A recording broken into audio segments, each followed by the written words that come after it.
banta sa kalusugan ang tuloy-tuloy na pagbubuga ng ashfall o abo ng Bulkang Mayon. Bukod sa posibleng sakit sa balat, maaari ding magdulot yan ng respiratory infection. Live mula sa Legazpi City, nasa frontline ng balitang yan si Mon Gualvez. Mon, ano muna yung sitwasyon ngayon ng Bulkang Mayon? Cheryl, muling natakpan ng mga ulap itong nag-aalboroto pa rin Bulkang Mayon. Sinabayan pa yan ng biglang buhos naman ng ulan ngayong gabi sa ilang bahagi ng Albay. Malayo sa sitwasyon kagabi kung saan muling nasilayan ng publiko yung paglabas ng lava at uson mula sa Mayon. Ilang oras nga rin tumagal yan. Kaya lang ang resulta, ang biglang pagbagsak naman ng abo sa mga naninirahan dito sa Legazpi City maging sa ilang kalapit na bayan.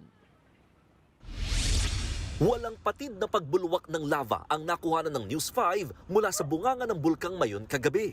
Kitang-kita ang banaag o crater glow ng bulkan. Mala fireworks na pumuputok pa nga ang ilang volcanic deposits.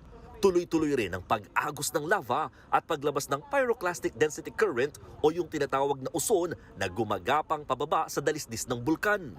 Ilang oras ding tumagal ang aktibidad na ito ng Mayon habang nananatiling nakataas sa alert level 3. Paliwanag ng PHIVOLCS, hindi biro ang sukat ng mga lumalabas na maiinit na bato rito na sinasamahan ng iba pang volcanic gases. Yung nakikita natin na sa gabi na nagliliyab ng mga bato, yung iba dyan kasi laki ng mga bahay or kasi laki ng mga kotse. Lubang po yan, mapanganib po yan dahil unang-una mabilis yung yan, yung pagdaos-dos at napakainit. Halos na sa 300 to 600 degrees Celsius yan. Sa record ng ahensya, mahigit 2 kilometrong pinakamahabang inabot ng lava at uson kagabi. Nangyari ito sa Bonga Gully na nakaharap sa Legazpi City. Kaya ang resulta, ashfall o pag-ulan ng abo. Parang araw yung snow, sabi ng ilang residente. Kagabi kasi sunod-sunod po yung mga uson at dahil nga po sa yung hangin na amihan, napadpad po siya dito sa bandang south ng Bulkang Mayon.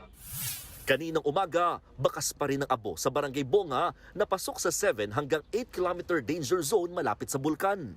Agad nilinis ang barangay mobile na ito matapos mabalot din ng abo. Bagamat aminadong sanay na, marami pa ring residente ang nahihirapan tuwing may ashfall. Si Erica May, laging may nakasabit ng bimpo sa balikat na agad daw niyang binabasa para mabilis na itatakip sa ilong at bibig kapag may bumabagsak ng abo. Pag nadikit siya, Makati na mapde. Lalo na sa mata na mapde. Sa paghinga naman, yung bigla ka na sana lalo na yung mga asma. Kasi yung mga sipon, hindi na naalis yung mga sipon. Dagdag problema rin sa kanilang mga sinampay na may abo na rin.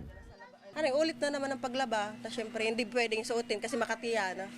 Makati sa damit. Paniniguro ng Albay Provincial Health Office, may sapat na supply pa sila ng face mask. Hindi pa rin naman gaano kataas ang bilang ng mga nahihirapang huminga at iba pang sakit dulot ng ashfall. Babala sa publiko, pwede magdulot ng iritasyon sa ilong, lalamunan at mata ang abo. Maaari rin ito magdulot ng matinding ubo hanggang sa umabot sa sakit na bronchitis, pati na problema sa balat. Unang-una foreign yan, foreign object yan. So dapat hindi nakakapasok sa katawan natin.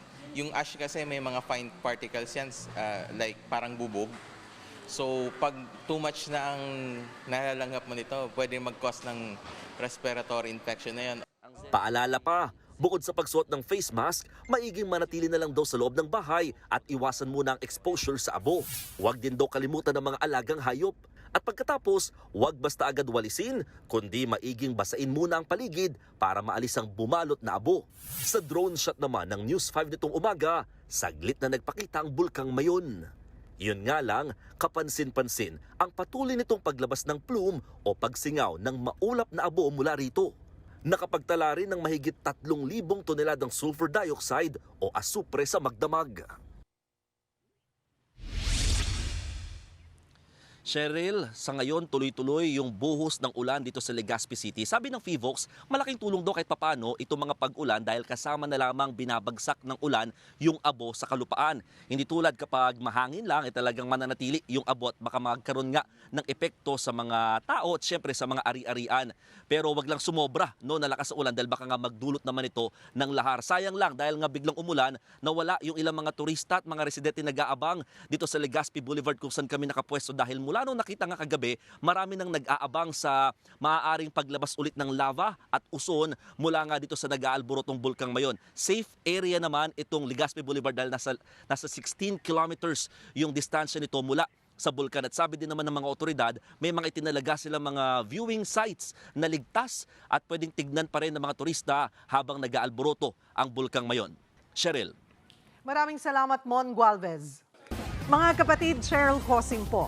Maging maalam at may pakialam sa mga napapanahong issue at headlines. Mag-follow at mag-subscribe na sa social media pages ng News 5.